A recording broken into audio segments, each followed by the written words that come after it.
Roy, what does it mean when a calibration is out of tolerance? Out of tolerance means that it's outside of the values that you've predefined as being okay. And who sets those predefined values? Ideally, that's going to be the process engineer, but in the real world, what I found is that not necessarily those numbers come down from engineering to the actual technicians who do the work.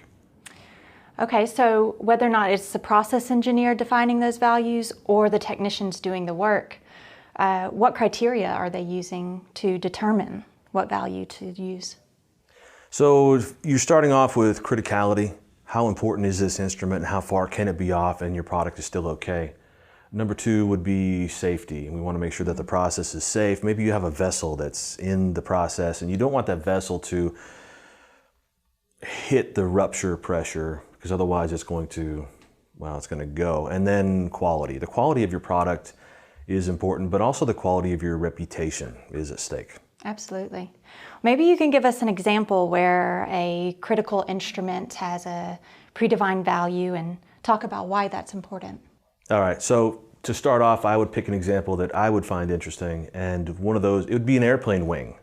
So I'm kind of into airplanes, and there are some modern airplanes that use carbon fiber. Carbon fiber is it's kind of a miraculous product, and you have these fibers that you can connect them like this, and that gives you flexibility, but you can also weave them together like this, and that makes it structurally more rigid. And with airplane wings, if you actually heat up the carbon fiber, it changes the qualities of the carbon fiber. It makes the carbon fiber stronger. Okay.